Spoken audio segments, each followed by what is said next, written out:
After 70, something very quiet begins to happen inside a person. It is not dramatic. It does not announce itself. It arrives slowly, almost politely, the way evening light fills a room without asking permission. For most of life, we were taught that happiness depends on people. More conversations, more invitations, more connections, more belonging. We learned that a full calendar meant a full life.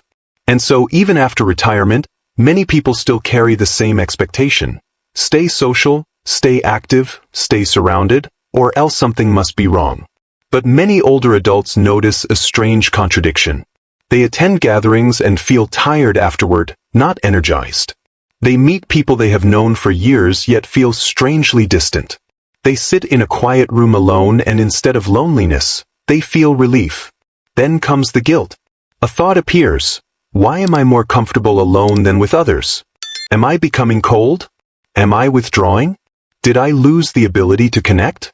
The truth is much simpler and much kinder. Nothing is broken. The mind has simply entered a different season of life.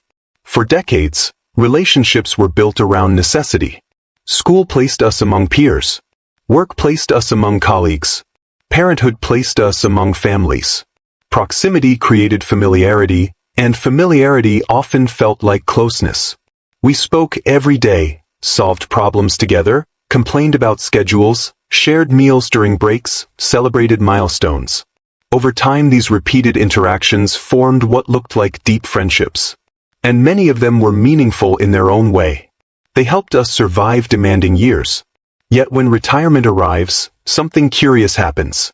The structure disappears and the connection weakens. Messages become less frequent. Calls are delayed. Meetings become rare. Not because anyone intentionally left, but because the invisible thread holding the relationship together was routine. When the routine ended, the emotional glue loosened. This realization can hurt at first. It can feel as though people have forgotten us, or worse, that we never mattered as much as we believed. But the more accurate understanding is gentler. Those relationships belonged to a specific chapter. They were real within that chapter. They served companionship during shared responsibilities.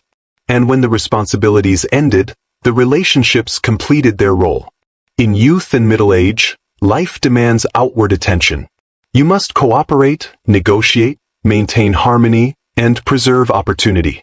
You adapt to personalities that do not match yours because life requires cooperation.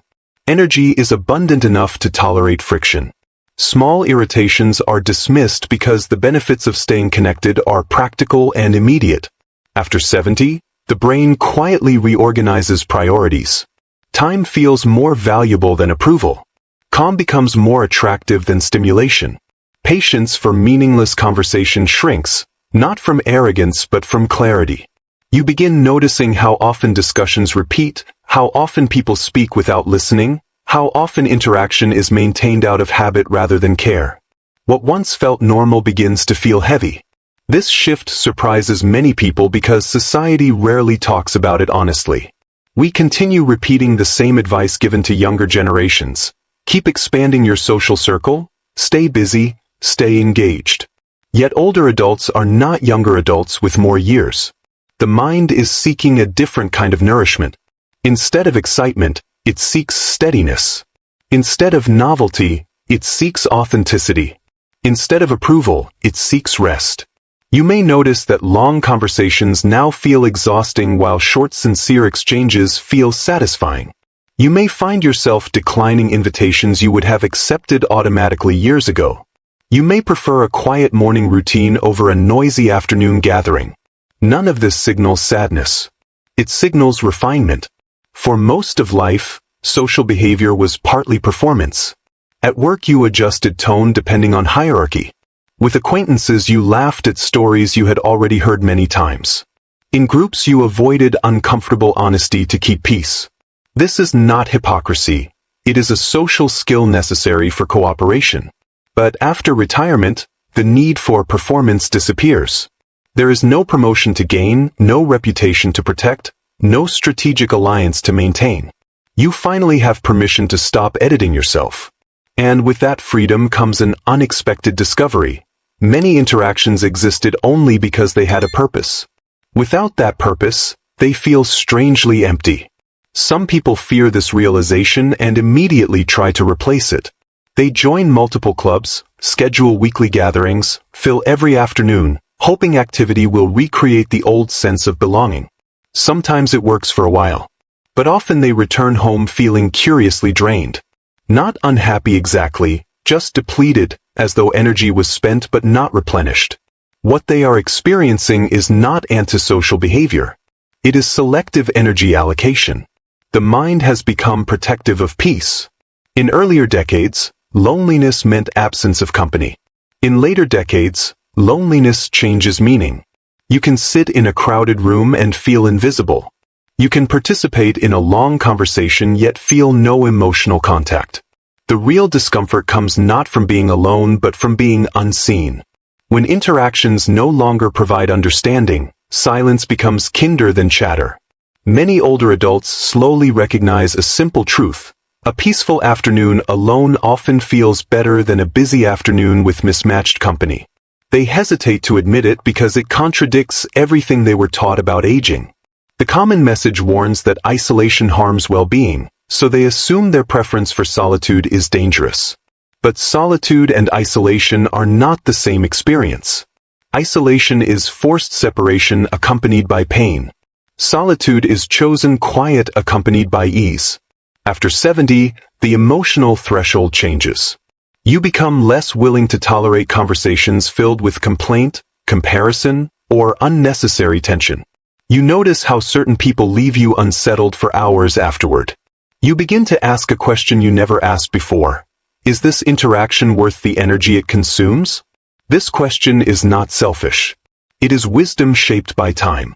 Energy is now precious, and the mind naturally invests it where it returns calm rather than agitation. Another realization gradually appears. For much of life, social activity was tied to identity. Being known by many people reassured you that you existed within a network. After retirement, identity is no longer anchored in role or reputation. Without realizing it, you begin searching not for confirmation from others but for comfort within yourself. The need to be constantly mirrored fades. You do not require an audience to validate ordinary days. This can feel unfamiliar at first. A lifetime habit tells you that being alone too often must lead to sadness. Yet as days pass, you discover something unexpected. Quiet hours allow thoughts to settle. Memories arrange themselves more gently. You notice small details, the way morning air feels, the rhythm of familiar routines, the satisfaction of moving at your own pace. Instead of emptiness, there is spaciousness.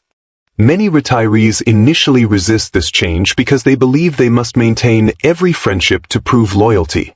They continue attending gatherings that no longer bring joy, afraid absence will appear rude. But relationships, like seasons, were never meant to remain identical forever. Some flourish during shared responsibilities. Others endure through deep emotional alignment. And some naturally conclude when circumstances change. Allowing this natural conclusion is not betrayal, it is acceptance of life's design. As years accumulate, people also develop sharper emotional perception. You become quicker at sensing insincerity and quicker at valuing quiet kindness. Because of this sensitivity, superficial interaction becomes tiring. The mind no longer wishes to filter noise. It prefers clarity, even if clarity means fewer conversations. This is why after 70, many people feel unexpectedly comfortable with a smaller social world. Not empty, simply concentrated. They may still appreciate brief encounters, a friendly greeting, or occasional visits, but they no longer need continuous engagement to feel secure. The internal world has grown richer than the external schedule. And so a person might spend a day mostly alone and feel content, while years earlier the same day would have felt frightening. The difference is not circumstance, it is perspective. Earlier life required constant outward movement. Later life invites inward stability. Understanding this transition removes unnecessary worry. You are not becoming distant from humanity. You are becoming closer to yourself. The noise that once felt normal now feels optional. The presence that once depended on numbers now depends on sincerity. Many people spend years trying to maintain social intensity out of habit, only to realize that peace was waiting in simplicity all along. The reduction of social obligation does not shrink life. It clears space so life can be experienced directly rather than mediated through endless interaction. This quiet shift marks the beginning of a new stage, not withdrawal, not isolation, but refinement, where companionship is no longer measured by how many people surround you, but by how little conflict remains inside you. And once that understanding settles, an entirely different relationship with others, and with yourself, begins to form. What follows after that realization is not a sudden rejection of people. It is a gentle reordering. You stop trying to maintain a large circle and begin protecting a small center. You notice that when you meet someone who truly listens, even a short conversation feels warm for the rest of the day. But when you spend hours with people who speak only to fill silence, you return home strangely restless. The mind starts choosing depth over frequency without needing to announce it. At this stage of life, many discover they no longer want companionship as distraction. They want it as understanding. And understanding is rare. Because of that, the number of relationships naturally decreases. Not out of disappointment, but out of clarity. For most of adulthood, relationships were maintained partly by momentum. Invitations were accepted automatically. Calls were returned quickly. You showed up because showing up was what responsible people did. Now, however, responsibility changes shape. You begin feeling responsible for your inner state. If a meeting leaves you tense, you reconsider repeating it. If a routine conversation drains energy, you shorten it. Slowly, politely, your social life becomes intentional rather than habitual. Some people interpret this as becoming unsociable. In truth, it is becoming precise. You may still appreciate seeing neighbors, exchanging a few words at a market, or sharing a meal occasionally. But the pressure to fill every week with gatherings disappears. The satisfaction once gained from busy schedules is replaced by satisfaction gained from steady days. There is a comfort in waking up without needing to prepare a social version of yourself. An interesting change also happens in conversation preferences. You begin favoring silence that feels shared over speech that feels forced. Sitting beside someone peacefully may feel closer than discussing many topics. And sometimes sitting alone feels closer still, because you are no longer divided between what you think and what you say. This is often misunderstood by younger generations. They assume older adults withdraw because of sadness or declining ability. In many cases, the opposite is true. You withdraw from noise because you can finally hear clearly. The mind, after decades of reacting, learns to observe. After decades of adjusting, it rests in honesty. You also begin noticing how often people interact to avoid themselves. Constant activity can become a shield against reflection. But reflection is exactly what later life quietly invites. Memories revisit not to haunt but to settle. You see patterns, forgive certain moments, release others. This internal reconciliation requires space. Continuous social engagement interrupts it. So without consciously deciding, you protect quiet hours the way you once protected appointments. Gradually you stop measuring days by productivity or popularity. Instead you measure them by ease. A good day is one where nothing inside feels heavy. You ate calmly, moved gently, spoke honestly, and rested without regret. This kind of day rarely depends on how many people you met. Often it depends on how little conflict you experienced. At this point, the statement that you do not need friends begins to make sense, though not in the harsh way it sounds at first hearing. It does not mean you reject affection or companionship. It means your well-being is no longer dependent on constant social input. If connection appears naturally, you welcome it. If it does not, you remain at peace. Many older adults describe an unexpected comfort in ordinary routines. Watering plants, preparing simple meals, organizing familiar objects, taking the same walk. These actions create continuity. Unlike social situations, they require no interpretation, no adjustment, no performance. They allow you to exist exactly as you are that day. And after a lifetime of adapting to circumstances, This permission feels deeply restorative. There is also a quiet dignity in becoming your own companion. You begin speaking kindly to yourself, something rarely practiced earlier in life. Instead of seeking reassurance externally, you provide it internally. Mistakes from the past soften because you understand the conditions under which they happened. Achievements feel complete without needing acknowledgement. The relationship you maintain most consistently is finally given attention. This self-companionship reduces a subtle anxiety many people carried for years, the fear of being alone. Once you discover you are comfortable in your own presence, the fear dissolves. Then friendships become optional joys rather than necessary supports. You can meet someone because you genuinely wish to, not because silence frightens you. Another change appears in expectations. You stop expecting others to understand every part of you. Earlier in life, misunderstanding felt painful because identity depended on recognition. Now identity feels stable without explanation. If someone understands, it is pleasant. If not, it is acceptable. The urge to correct, persuade, or defend decreases. Peace becomes more valuable than agreement. Because of this, conflict avoidance is no longer suppression but preference. You choose fewer debates, fewer arguments, fewer emotional negotiations. You are not surrendering opinions. You are deciding where they matter.